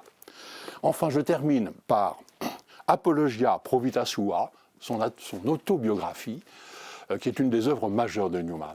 En 1864, Newman s'est converti depuis 20 ans, les anglicans sont un peu dépités, les catholiques ne savent pas trop quoi faire avec lui, et il passe peut-être par une certaine solitude, en tout cas sociale. Et si bien qu'à ce moment-là, un polémiste, dont je tairai le nom, attaque la sincérité de sa conversion au catholicisme. Il pensait enterrer un moribond, il réveille un lion. Et à ce moment-là, Newman raconte le développement de son histoire et pourquoi, justement, non pas en méprisant l'anglicanisme, mais en l'approfondissant, en réfléchissant sur le développement du dogme et la succession apostolique, c'est pour ça qu'il s'est converti au christianisme. Une grande œuvre, magnifique. Voilà. Donc Newman mérite d'être rencontré et heureusement pour nous, nous avons plein de livres pour le faire.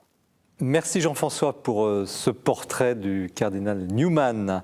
Nous continuons cette émission, restez bien avec nous, vous ne serez pas déçus, avec Blanche Trèbe, Éclat de vie aux éditions de l'Emmanuel, un témoignage absolument bouleversant, je vous le disais au début de cette émission. Un petit mot sur vous, Blanche Trèbe. Qui êtes-vous ? Qui suis-je? Vous l'avez dit, je suis maman, je raconte ces aventures dans ce témoignage. Sinon, je suis pharmacien, moi, j'ai travaillé dans l'industrie pendant 12 ans. Et à l'issue de ces événements importants qui m'ont transformée en profondeur, je me suis réorientée vers une nouvelle carrière. La Providence a magnifiquement œuvré dans ma vie. Et aujourd'hui, je travaille dans le domaine de la bioéthique au sein de Alliance Vita. C'est quoi Alliance Vita? On a eu votre délégué général il y a longtemps, oui. rappelez, s'il vous plaît. Oui, sur le temps de l'homme, je crois, son livre. Alliance Vita, c'est une association qui a 25 ans, qui est née au moment des premières lois de bioéthique. Donc c'est vraiment notre ADN. Et aujourd'hui, on a plusieurs pôles de mission. On a une mission d'écoute extrêmement importante. On a des services d'écoute qui accompagnent des femmes en difficulté autour de l'infertilité, de l'avortement, de l'accueil du handicap et autour de la fin de vie aussi, SOS fin de vie.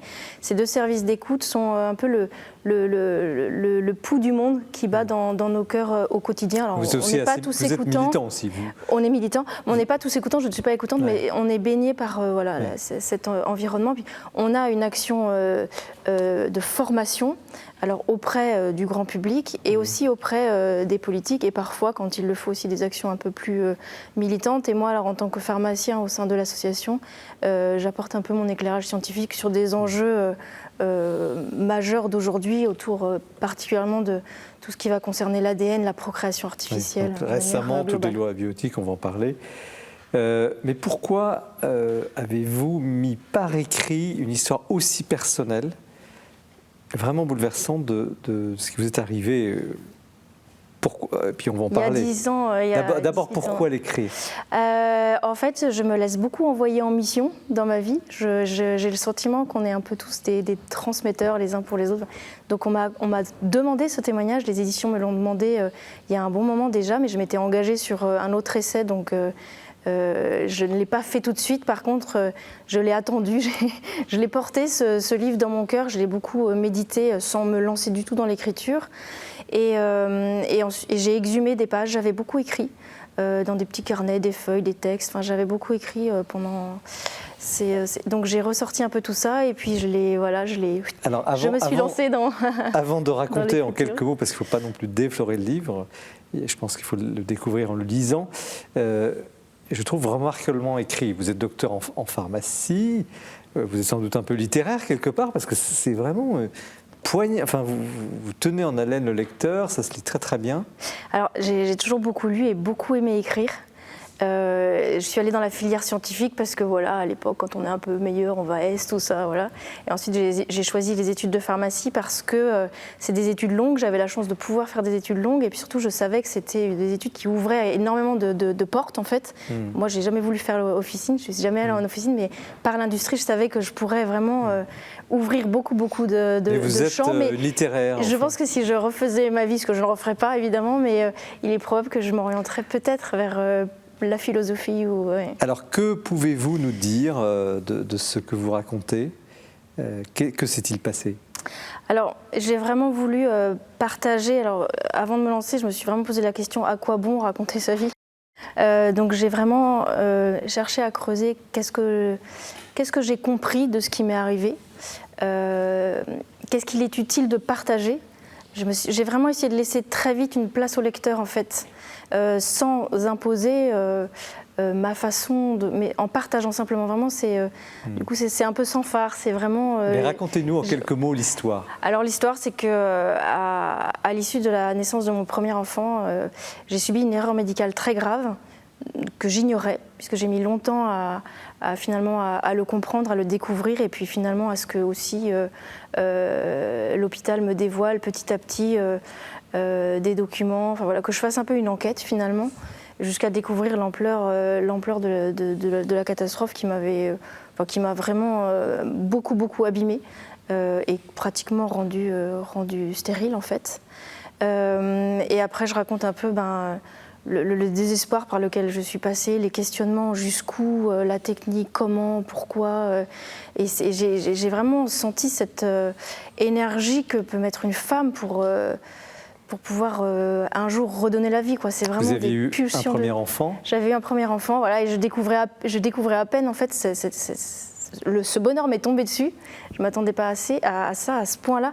Et au même moment, assez vite, je me suis dit en fait c'est beau, mais ça vient d'être volé. Et le fait que ce soit une erreur médicale, c'est vraiment très violent. Avec vivre. un cynisme terrible du corps médical. Vous racontez, il y a des pages où finalement on reconnaît l'erreur, mais on la considère comme normale et les conséquences n'ont aucune importance. Alors je raconte pas tout. Après, effectivement, l'erreur a pu être reconnue d'une autre manière, mais c'est vrai qu'il n'y a jamais eu de pardon. Et ça, c'est difficile aussi. Mais après, je suis vraiment réconciliée avec le monde hospitalier parce que d'un autre côté, ils ont été absolument extraordinaires. Parce que la suite du livre, voilà. Qu'est-ce qu'on peut en dire sans aller trop loin? Alors, on peut dire que la vie ne tient qu'à un film et que ça vaut vraiment la peine de se battre, mais vraiment dans, comment dirais-je, avec foi aussi. C'est-à-dire que moi, j'ai eu cette chance incroyable de ne jamais me sentir seule, de ne pas vivre ça comme une punition ou une malédiction ou quoi que ce soit, mais vraiment de sentir toujours le Christ à mes côtés. Et ça, pour moi, ça a été un immense cadeau parce que je n'ai pas traversé tout ça dans la colère. J'ai toujours eu ce cadeau d'une certaine paix, même au plus noir de la souffrance. Et ça, c'est vraiment un cadeau que j'ai voulu partager aussi. On peut dire qu'il y a eu un deuxième enfant, très difficilement, mais il est arrivé. Donc, je ne rentre pas dans les détails, mais vous avez fait preuve d'un courage, évidemment. Et on a envie de vous saluer respectueusement. Et puis en même temps, d'un abandon, vous venez de le dire, c'est un livre de spiritualité, c'est un livre sur la vie.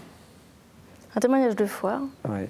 Et aussi, ce que j'ai vraiment voulu rendre, parce que je pense que ça peut être, j'allais dire un cadeau, peut-être pourquoi pas, mais montrer qu'en fait, un mariage, un couple, c'est pas un long fleuve tranquille et que des épreuves nous arrivent à tous.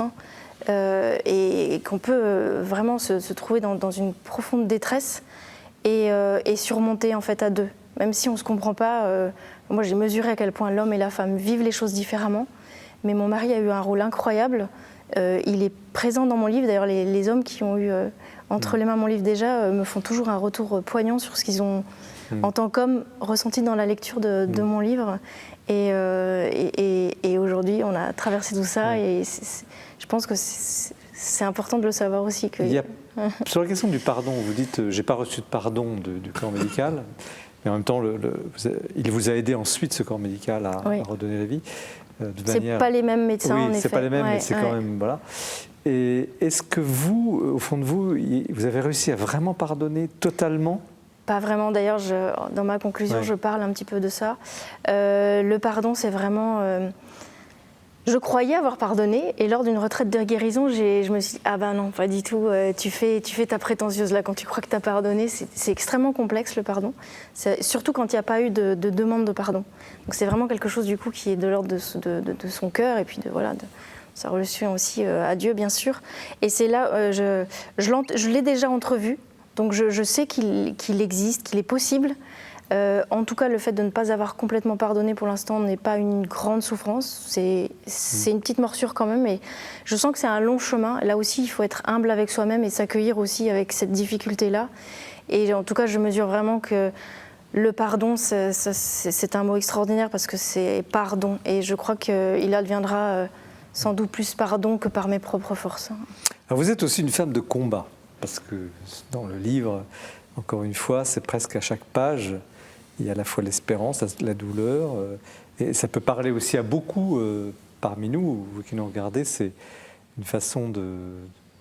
Vous faites comprendre quelque chose de la nature humaine, Et ce livre, il est aussi un livre de combat peut-être. C'est un livre sur la vie, c'est une très belle histoire, dure et belle, mais dans un contexte complexe. La France vient de réviser les lois bioéthiques, il y a eu ces manifestations. Est-ce que ce livre est aussi un message ? Déconnecté, là pour le coup, d'une forme peut-être d'actualité, ou parce que voilà, c'est... Dans mon actualité, c'est plutôt les 10 ans de la Toussaint où j'ai perdu un enfant d'ailleurs. Donc il y a une vraie résonance, il y a une vraie providence qui s'est mise aussi dans la temporalité de ce livre. Mais en fait, ce livre explique par lui-même pourquoi aujourd'hui je fais ce travail, avec passion d'ailleurs. C'est les racines en fait de mon engagement. Est-ce que c'est un livre politique ? Probablement un peu, mais en tout cas, ce n'est pas l'objectif que j'ai voulu lui donner.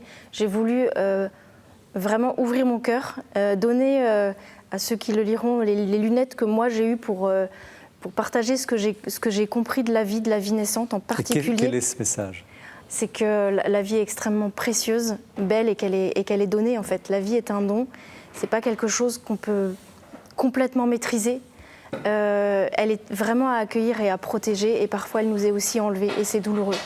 Et c'est vraiment, c'est plus un partage et un cadeau, et chacun le reçoit avec son histoire à lui aussi, je pense.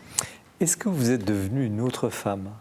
On se pose la question en vous lisant, parce que vous avez quand même casqué, si vous permettez, dans un langage un peu vulgaire, mais vous avez vraiment traversé des choses difficiles. Vous étiez ce que vous étiez, vous êtes mère, épouse, vous venez de le dire. Est-ce que la souffrance vous a métamorphosé ? Je suis restée la même femme, mais oui, il y a beaucoup de choses qui ont, je pense, été transformées dans la durée. C'est pas forcément au plus dur de l'épreuve, bien sûr, on réfléchit pas, on est dans les larmes, on est dans la survie, vraiment dans la survie. Évidemment, après, c'est plus tard, quand la morsure de la souffrance commence à relâcher un peu son étreinte, qu'on commence à plus réfléchir, à accueillir, et pas forcément à chercher du sens à la force du poignet, mais à recevoir aussi finalement le sens, et à se laisser aussi envoyer. Je crois que nos blessures, elles sont des lieux où peuvent rentrer la rancœur, l'animosité ou la haine, ou des choses, et aussi des lieux de grâce. Tout dépend comment on se relie aussi à l'essentiel, mais oui, je pense que l'épreuve transforme profondément. Qu'auriez-vous à dire à personnes qui nous regardent, touchées directement ou par leurs proches à des situations de souffrance, de type médical ou autre ? Qu'est-ce que vous auriez à leur dire ? Je crois que deux choses. D'abord, quand on est dans une très grande souffrance, il faut avoir un phare devant soi et se dire un jour tout pourrait aller mieux. Vraiment, c'est ce que moi je me disais. Je me disais un jour peut-être que j'irai mieux, donc crois que voilà, traverse, pleure. Je me suis aussi dit pleure ce que tu as à pleurer. Un bon coup, n'essaye pas de faire la forte ou de te dire ça va, non. En fait, ça va pas, pleure et puis voilà, un jour ça ira peut-être mieux. Et puis aussi, voilà, sur cette émission, on peut le dire, vraiment de jamais lâcher la prière, parce qu'on reçoit énormément. D'abord une certaine paix aussi. Et puis des signes peuvent nous aider. Enfin, moi, je témoigne de quelques signes. Il y en a eu tellement d'autres, j'aurais pu faire beaucoup plus gros. Mais de quelques signes magnifiques que j'ai eu la chance de recevoir et qui vraiment ont été des cailloux dans une vallée de larmes sur lesquels j'ai vraiment pris pied et puis surmonté et être pleine de joie maintenant. Merci beaucoup. Messieurs, qui prend la parole ? Le messieurs est important. Blanche est la seule femme sur un plateau d'hommes. Et non, c'est quelque chose moi, que j'ai ressenti en lisant son livre. C'est un livre, enfin, vous l'avez dit, bouleversant. Après, il y a toute une part de l'expérience qu'elle décrit qui est une expérience irréductiblement féminine. C'est-à-dire qu'être enceinte, moi je ne sais pas ce que c'est. Alors elle en parle donc. Je pense que du point de vue d'un homme, ça participe aussi de la beauté de ce livre, que la description de quelque chose de mystérieux et d'étranger. On comprend mieux d'ailleurs ce que peut être la maternité. Mais c'est vrai que, alors vous l'avez dit tout à l'heure, moi j'y suis rentré contemplant les mystères de la maternité, enfin les mystères joyeux et douloureux, hein, les deux. Moi, j'y suis rentré par la figure de votre époux, en fait, qui a l'air d'être un monsieur vraiment très bien, hein, Arnaud. J'ai trouvé on le salue. Il y avait des pages très belles sur la façon de traverser les épreuves en couple. J'ai noté, vous faites l'allégorie du catamaran. Ça n'est pas dévoilé le mystère du livre que de dire que vous avez fait un voyage de noces en catamaran, c'est ça, hein. Un catamaran, c'est l'allégorie du couple, deux pauvres âmes arrimées l'une à l'autre, filant dans la même direction, tantôt immobilisées dans les mers d'huile, tantôt poussées par le souffle de l'esprit. Quand l'un plonge, l'autre s'élève. Ça m'a beaucoup touché comme phrase, parce que j'ai l'impression que ça dit beaucoup de la vie de couple. Ce qui est vraiment désastreux, c'est quand les deux vont mal simultanément. Et ça, c'est peut-être ce qui peut arriver de pire. Mais dans votre livre, on voit bien comment, alternativement, vous vous épaulez et relevez l'un l'autre. Et ça, j'ai trouvé ça très beau comme description. Jean-François Colossimo. Moi, je crois, ne nous y trompons pas, parce qu'elle a l'air comme ça, très douce et tout, mais c'est une lame, c'est une épée, c'est une plume, sans rire.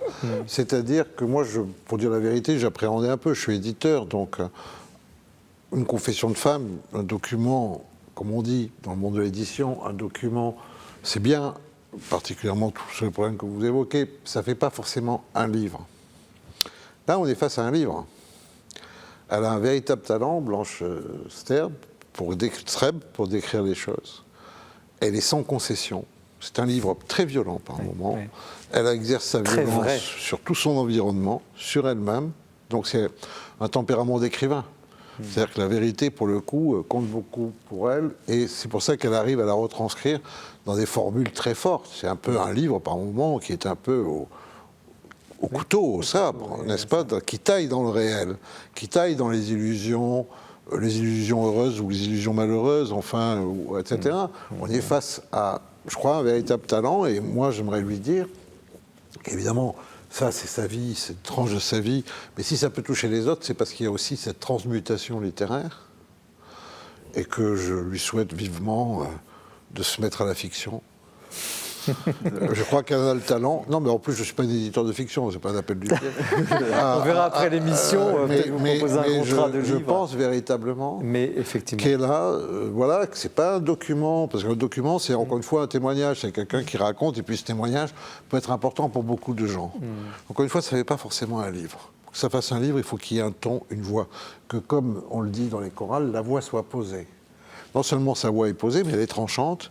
Et j'ai beaucoup apprécié cette manière, certainement poussée par le malheur, mais aussi d'être dans une lucidité parfois un peu vertigineuse par rapport au monde environnant.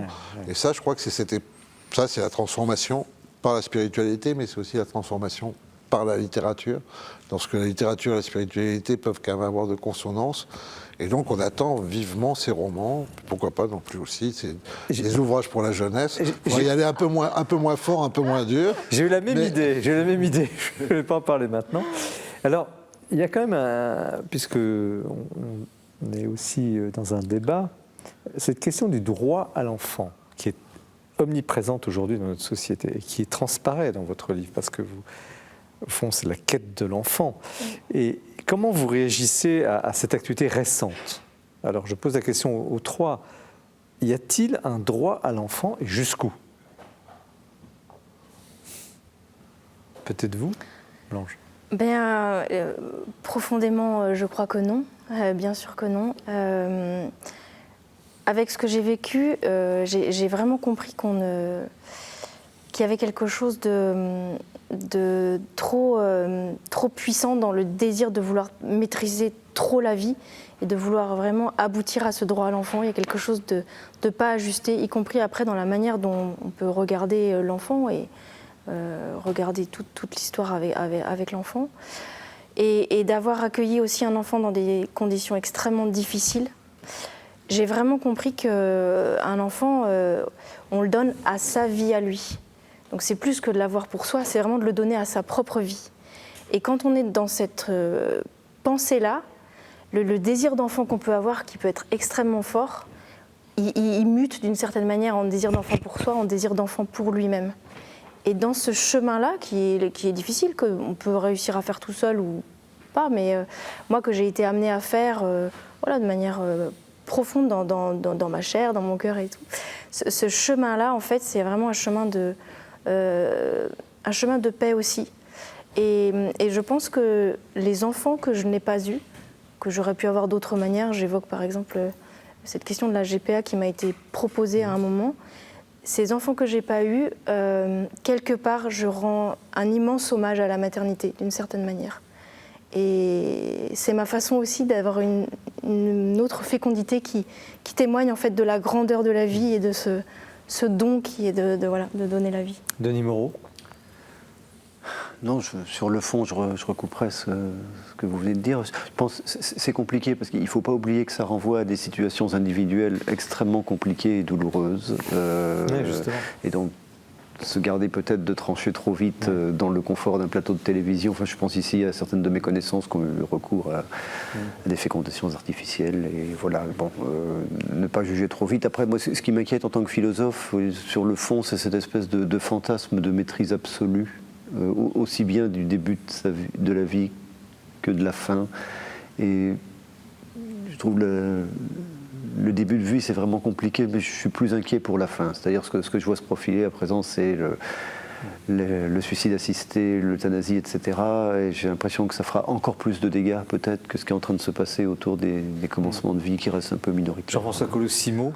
Oui, enfin, moi je crois que le problème de fond, on le connaît, c'est que les droits de l'homme sont compris, non pas dans une forme de limitation à une compréhension commune de l'humain, mais sont compris comme en fait une invitation à un droit à avoir toujours plus de droits subjectifs. Bon, ça c'est un problème général qui ne concerne pas que la question de la maternité, c'est un problème général de notre compréhension des choses et de notre rapport à la limite et à l'illimitation.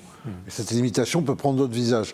Maintenant, je dirais que, vous voyez, vous m'avez décrit comme orthodoxe, moi je serais très pape François, de la même manière qu'il refuse de distinguer la question de l'écologie de la question de la justice sociale. De la même façon, je dirais, prenons garde à ce que les religions, évidemment, parce qu'elles sont chassées du reste de la vie, se concentrent peut-être parfois un peu trop sur la naissance et la mort, qui restent effectivement des mystères, même à nos contemporains.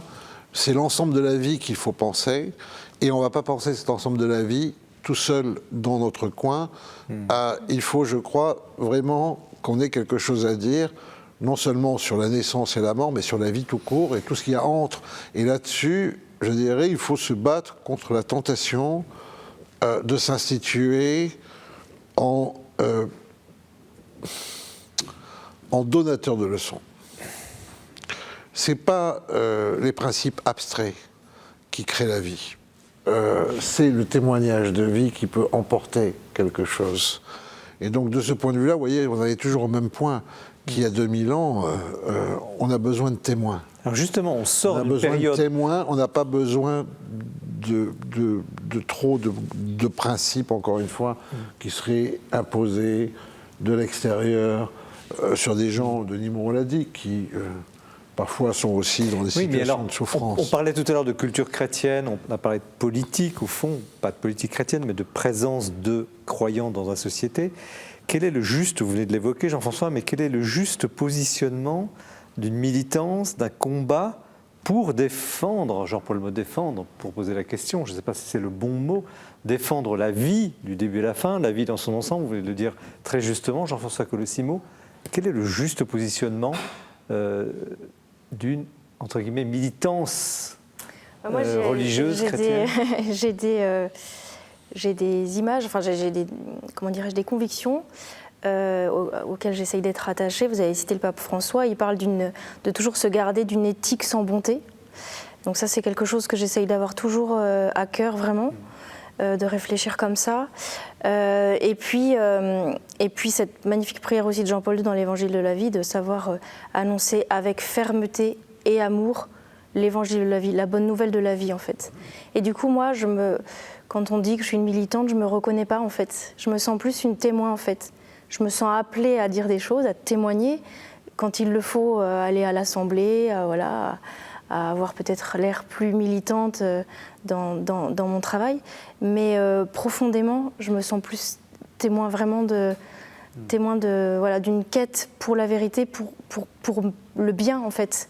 Un bien qui est au-delà aussi de nous, me semble être de l'ordre de la justice. Quelle aussi, est le bon tempo, la juste... Vous me permettrez de citer les évangiles. Je vous en prie. Vous êtes le sel de la terre. Vous êtes le sel de la terre. Le sel, c'est un exhausteur de goût. Ça apporte un petit supplément de saveur qu'on n'a pas sans lui. Donc, je pense que les chrétiens dans la cité sont comme le sel de la terre. Après, il faut aussi se souvenir que si on sale trop, ça ne devient pas bon. Donc garder une certaine mesure, une certaine pondération, toute évangélique, une certaine forme de douceur, à quoi invite aussi Jésus-Christ, tout en disant franchement ce qu'on a à dire. Jean-François Colossimo, ce sera le mot Oui, de la fin. je vais pas. Moi, j'essaie évoqué. de dire que dans notre histoire, on a des leçons à prendre. Il est évident qu'il y a eu une part prophétique du catholicisme français autour de la Cordaire et d'autres au XIXe siècle qui ont très bien compris qu'on ne pouvait pas rester avec une église figée dans un épiscopat qui trônait à côté du patron, du châtelain, etc., qu'il fallait aller vers ce peuple et le prendre comme il était. Ça a pris du temps, trop de temps pour venir. Il a fallu Léon XIII, il a fallu l'idée que, effectivement, République, Révolution, tout ça, que l'Église avait plus de ressources quand même que de rester totalement figée et qu'il fallait aller dans ces banlieues ouvrières désormais à la fin du XIXe siècle pour aller vivre la misère avec ceux qui étaient dans la misère. Bon, je crois que voilà, c'est une bonne leçon.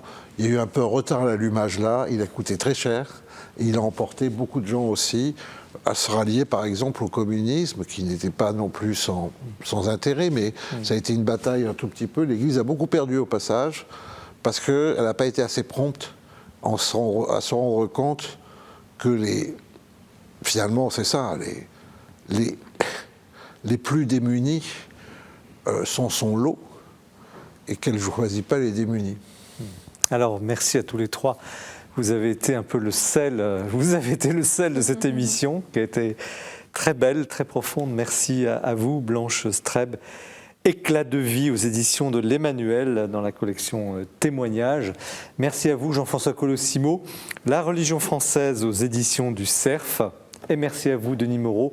Nul n'est prophète en son pays, ces paroles d'évangile aux origines de nos formules familières, aux éditions du Seuil. 3 livres magnifiques. Je vous souhaite évidemment une bonne lecture. C'est le sens de cette émission, partager cette passion pour le livre avec leurs auteurs. Nous avons la chance de les avoir, nous les remercions encore. Très bonne soirée, nous nous retrouvons le mois prochain. Et l'émission, vous pouvez la retrouver sur les sites de KTO, Jour du Seigneur, la Procure. Au revoir.